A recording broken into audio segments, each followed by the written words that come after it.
वो कितना अपनी दृष्टि से कितना वो सम्मान करते थे भारत की महिलाओं का।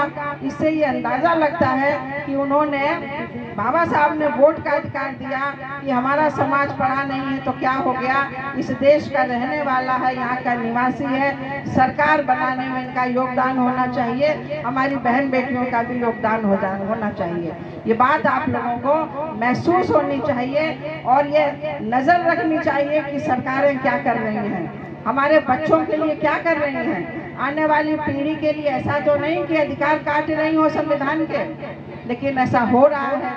हर चीज जो सरकारी है, बाबा साहब ने जो सरकारी दिए अधिकार दिए, स्कूल, विद्यालय, ऑफिस, अस्पताल, जहाँ पर आप एक फॉर्म भरते हैं और एग्जाम पास करते हैं, वहाँ पर पारदर्शिता होती है, कोई पक्षपात नहीं होता। उसके आधार पे आप बाबू से लगा करके ऑफिसर बनते हैं, डॉक्टर बनते हैं, इंजीनियर बनते हैं, और बनने के बाद आप पूरी कम से कम 60 बरस तक आप नौकरी करते हैं, उसमें आपको अच्छी सैलरी मिलती है, उसमें भी तमाम इंश्योरेंस हैं कि आप अपने बच्चों की पढ़ाई के लिए, दवाइयों के लिए आपको सरकारी पैसा मिलेगा, और जब आप सेवा से मुक्त होते हैं तो आपको पेंशन भी मिलती है। लेकिन अब चूंकि हर चीज प्राइवेट हो रही है तो इन सुविधाओं से हम लोग वंचित हो जा रहे हैं। हर चीज प्राइवेट का मतलब पूरे 24 घंटे एक तरीके से बिल्कुल मशीन की तरह आदमी को लगा करके रखा हुआ है कि जितनी देर वो काम करेगा उतने ही उसको पैसे मिलेंगे, यानी कि उसको परिवार और समाज से वो कट जाएगा और कुछ भी सोच नहीं पाएगा। और उसमें भी जो बनियावाद है, जो भारत का पूंजीवाद है, वो पूरा ब्राह्मणवाद पे आधारित है।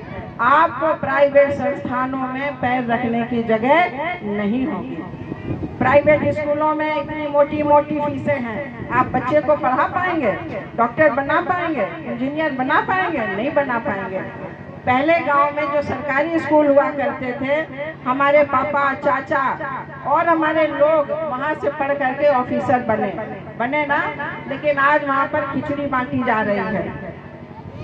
जो खिचड़ी महिला बना रही है, अगर वो तथाकथित उच्च जाति की है तो उसमें भी वो पक्षपात कर रही है। आए दिन अखबारों में आ रहा है, उत्तर प्रदेश में हो, भारत के दूसरे राज्यों में हो, वहाँ पर वो बहुजन समाज के, दलित समाज के बच्चों को अलग बिठा रहे हैं, बाकी बच्चों को अलग बिठा रहे हैं। तो बचपन से बच्चा जातिवाद का दंश झेल रहा है और हम लोग ये सुन रहे हैं, देख रहे हैं, महसूस कर रहे हैं, लेकिन कुछ कर नहीं पा रहे हैं।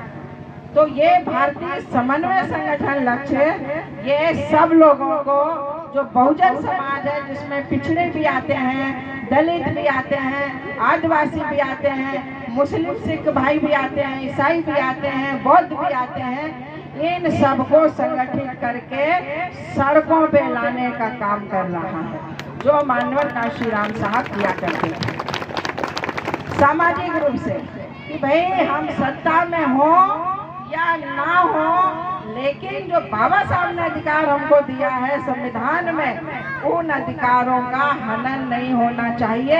ये हम बर्दाश्त नहीं करेंगे। ये हमारी आने वाली पीढ़ियों का सवाल है, हमारी बेटियों का सवाल है, बेटों का सवाल है कि बाबा साहब ने जो हमें दिया या हमारे और महापुरुषों ने जो हमें दिया है, तब हम ये पंडाल लगा करके इस माइक से आपको उनकी विचारधारा बता रहे हैं। और अगर ये अभिव्यक्ति का अधिकार अगर खत्म हो गया तो हम अपने विचार अपने लोगों तक नहीं पहुंचा पाएंगे कि भाई हम क्या सोच रहे हैं, ये हम अपने मुंह से नहीं बता पाएंगे।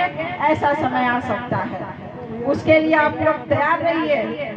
जिस वर्ण व्यवस्था से बाबा साहब ने अपने आप को बड़ी मुश्किलों से बचाया, अपने समाज को बचाने का काम किया, आज की सरकारें, आज के दबंग लोग उसी में हमको ले जाने का काम कर रहे हैं और वो हम नहीं होने देंगे, चाहे हमारी जाने क्यों ना चली जाए। ये हमको प्रण करना है।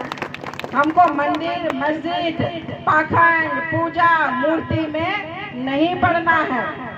हमें संवैधानिक अधिकारों के लिए लड़ाई लड़नी है। कि सरकारें कोई हो, हुकूमत किसी की हो, हम अगर हम 90% 85% लोग अगर विधानसभा में उसके फाटक के आगे खड़े हो जाएंगे, उसमें हमारी महिलाएं होंगी, युवा होंगे, बुजुर्ग होंगे, तो पूरा तहलका मच जाएगा, आपका स्टेट हिल जाएगा।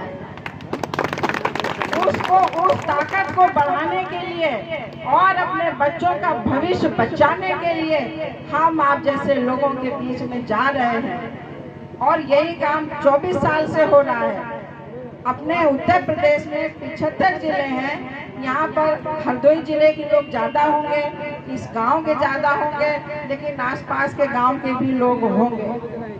उनसे मेरा ये आग्रह है कि अपने गांव में चर्चा कीजिए, आसपास भी लोगों के बीच में चर्चा कीजिए कि भाई एक ऐसा सामाजिक संगठन है जो जाति उत्पीड़न के खिलाफ आवाज उठाता है, महिलाएं उसको लीड कर रही हैं, युवा उसको लीड कर रहे हैं, तो हमें उसमें जल्दी से जल्दी शामिल हो जाना चाहिए। और ऐसे ही 100 और 200 के लोगों के बीच में बात करते करते आप लोग 4 महीने 5 महीने का टाइम लीजिए और जहाँ जहाँ मीटिंग हुई है उन सब के बीच में सूचना दीजिए और एक बड़ा सा कार्यक्रम कराइए, कम से कम 10,000 की भीड़ यहाँ पर इकट्ठी कराइए। जब 10,000 की भीड़ होगी तो आपके एरिया में आपके नाम से लोग घबराएंगे। थाने में आप मात्र फोन कर देंगे तो आपकी FIR दर्ज हो जाएगी, आपको न्याय मिलेगा। SC/ST एक्ट का सही पालन थानेदार करेगा और आपकी ताकत बनेगी। और जो दूषित मानसिकता के लोग हैं या यूं कहें कि जो ब्राह्मणवादी लोग हैं, उनके हौसले पस्त होंगे, वो डाउन होते चले जाएंगे और आप ऊंचाइयों